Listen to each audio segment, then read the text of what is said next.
Aujourd'hui, je vous embarque pour une aventure en pleine nature, la cueillette des champignons. Une véritable chasse au trésor où si vous êtes chanceux, vous rentrez avec un panier plein de délices et si vous êtes moins chanceux, juste avec quelques nouvelles piqûres de moustiques ou au pire, de tiques.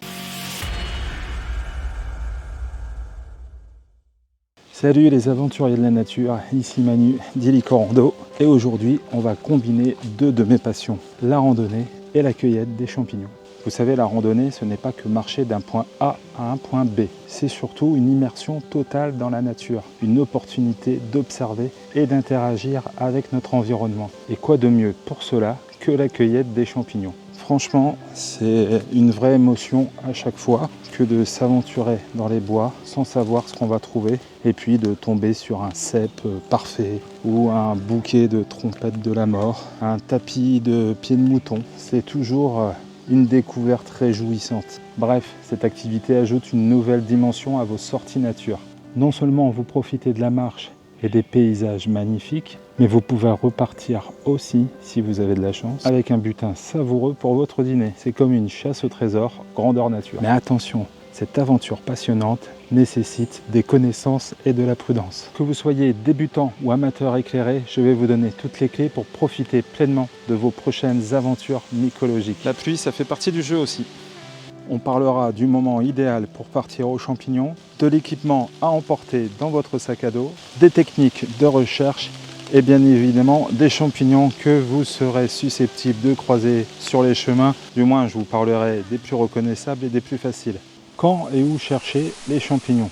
On a tendance à dire que la période idéale est de la fin de l'été jusqu'au gelée d'automne. C'est le moment où la forêt n'est pas encore trop froide, mais encore assez humide. Et ça devient donc un terrain de jeu parfait pour les champignons. Néanmoins, j'ai envie de dire, les champignons, c'est un peu toute l'année, sauf au moment des gelées. Vous trouverez beaucoup de champignons de fin d'hiver, de printemps, même en été. Alors bien sûr, l'automne, c'est la période idéale, mais n'hésitez pas à aller faire un tour en forêt en dehors de cette période. L'idéal est de s'aventurer en forêt après quelques jours de pluie, suivis de quelques jours ensoleillés. Privilégiez les forêts de chênes, châtaigniers, hêtres et épicéas, favorisez les sols acides et bien drainés et n'oubliez pas de chercher dans les zones semi-ombragées car les champignons aiment le soleil, pas les coups de soleil. Dans les forêts de feuillus comme ici, vous trouverez plutôt des cèpes, des girolles, des trompettes de la mort. Dans les forêts de conifères, plutôt les lactaires délicieux et les chanterelles.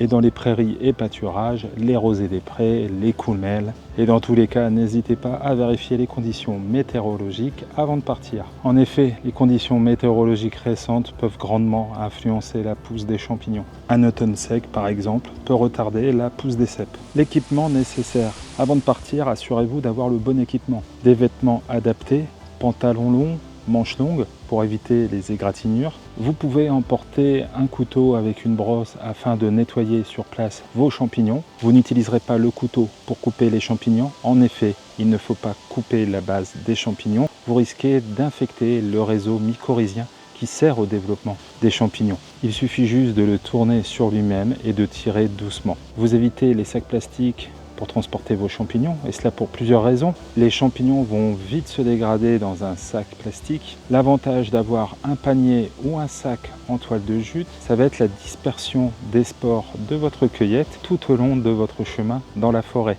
et ainsi le développement des champignons.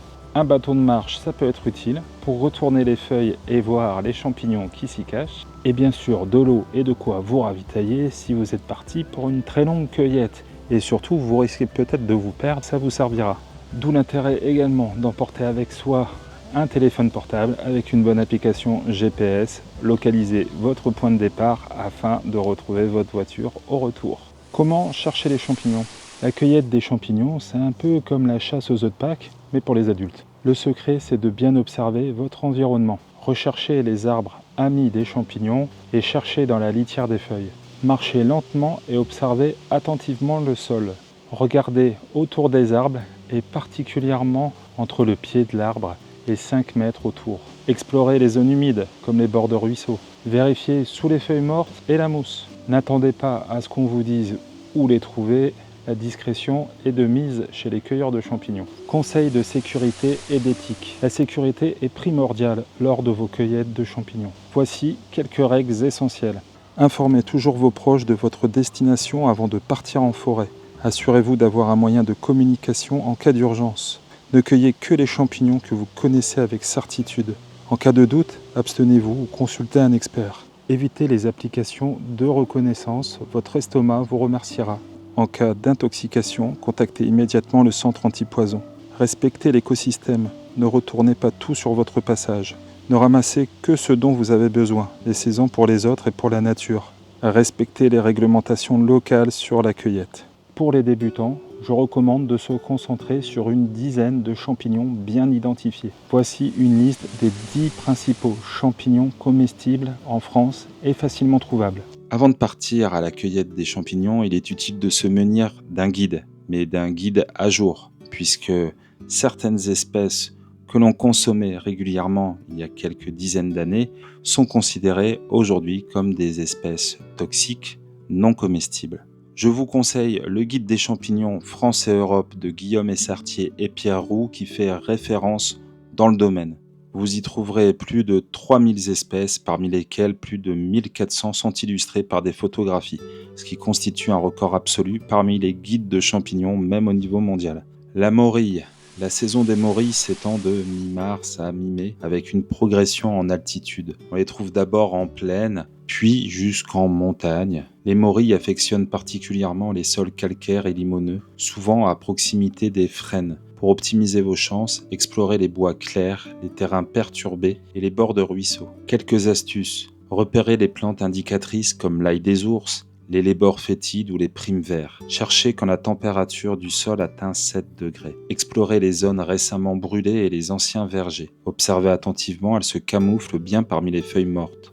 Le tricolome de la Saint-Georges, on l'appelle également le mousseron. On le trouve de début avril à début mai. Cherchez vers les pâturages, les lisières de forêt, souvent proches des zones à morilles blondes. Quelques astuces. Revenez 15 jours après avoir trouvé des morilles blondes dans un endroit. Cherchez dans les prairies. Observez les zones herbeuses bien exposées au soleil. Repérez les endroits où l'herbe est plus verte et plus dense. La girole, on la trouve de juin à mi-novembre, sous les chênes, les hêtres, les épicéas, souvent des sols acides, humides et bien drainés. Repérez les zones avec beaucoup de fougères, indicatrices de sols acides. Cherchez dans les litières de feuilles, sous les feuilles ou aiguilles. Explorez les zones ombragées mais pas trop sombres. Vérifiez après des périodes de pluie suivies de journées chaudes. Le cèpe, on le trouve de juin à novembre, en commençant par le cèpe d'été et en finissant par le cèpe de Bordeaux. On le trouvera dans les forêts de chênes, d'hêtres, d'épicéas, dans des sols acides jusqu'à 2000 mètres d'altitude. Apprenez bien à distinguer les 4 types de cèpes. Le cèpe de Bordeaux,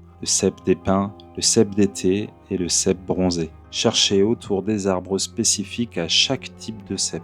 Inspectez les zones où la mousse a été légèrement soulevée. Vérifiez tôt le matin quand la rosée peut révéler des jeunes cèpes. Le rosé des prés, on le trouve de fin août à fin septembre, dans les prairies et pâturages, loin des zones polluées. Cherchez après une bonne pluie dans les zones herbeuses bien exposées. Observez les cercles de fées, les rosés des prés poussent souvent en cercle. Vérifiez tôt le matin ou en fin d'après-midi pour une meilleure visibilité. Les trompettes de la mort, on les trouve d'août à fin novembre, sous les chênes, charmes et hêtres, sur des sols légèrement acides et humides. Cherchez dans les litières de feuilles denses. Utilisez un bâton pour soulever délicatement les feuilles mortes. Explorez les zones ombragées et humides de la forêt. Vérifiez près des troncs d'arbres et dans les creux du terrain. Le pied de mouton, on le trouvera de mi-octobre à fin novembre, dans les forêts de feuillus et de conifères, sous chênes, hêtres, épicéas et pins, dans des sols frais, acides et riches en humus. Cherchez sous les feuilles dans les zones les plus humides. Utilisez un bâton pour soulever les feuilles au moindre indice.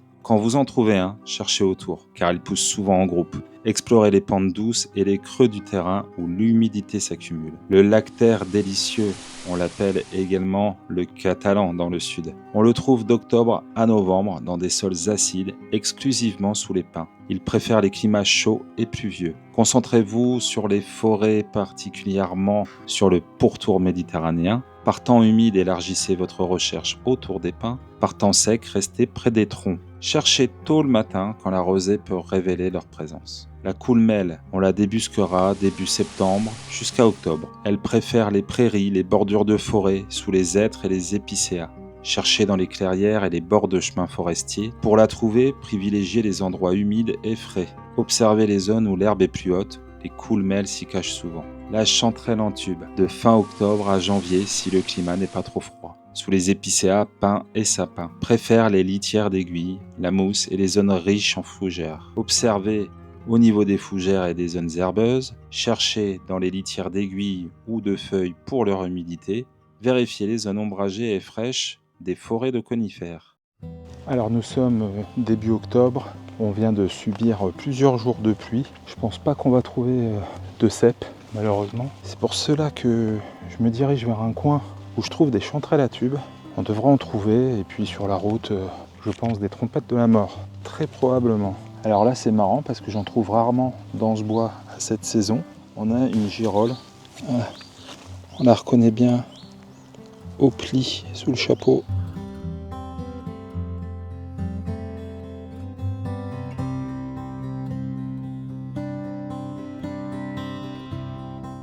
Alors là on a des beaux spécimens.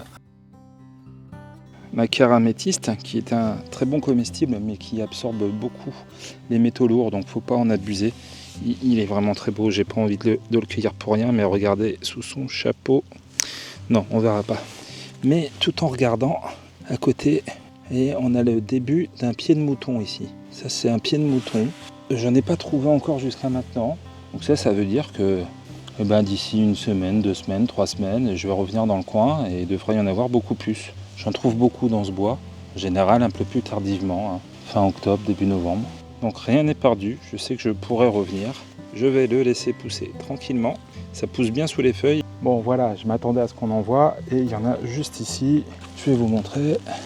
Alors il n'y en a pas beaucoup, d'habitude on les trouve plutôt en touffe. Voilà, des trompettes de la mort, donc là il y en a une jolie, une toute petite qui est là, avec un bébé derrière. Là on voit le trou. Voilà, donc je vais faire fouiller dans ce coin-là. Donc là, je suis typiquement dans un endroit qui affectionne les trompettes de la mort, au fond d'un fossé et dans la mousse. Bon, je vais faire fouiller par ici. Il y en a probablement d'autres. Et je n'ai pas encore rejoint mon spot à chanterelle. Croisons les doigts. Alors, regardez. Alors, il va falloir peut-être que je repasse dans quelques jours. Vous voyez, il y a plein de petits bébés trompettes de la mort un peu partout. Bon, je suis peut-être passé un peu trop tôt. Mais des copains en ont déjà trouvé ici il y a quelques semaines. On verra bien.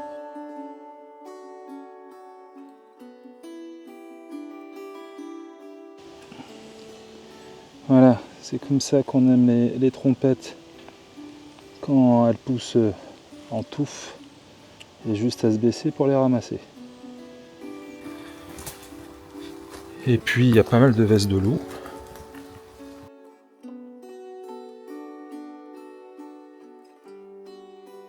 N'oubliez pas que devenir un expert en champignons prend du temps. Continuez à apprendre, à observer et n'hésitez pas à participer à des sorties guidées afin d'approfondir vos connaissances. De nombreuses sociétés mycologiques par département ou par région organisent ce genre de sorties. La patience et la prudence sont vos 2 meilleurs alliés dans cette passionnante activité. Je vous laisse dans quelques instants avec une vidéo qui vous servira si jamais vous vous perdez. En attendant, je vous dis à mardi prochain. Prenez bien soin de vous sur les chemins. Ciao!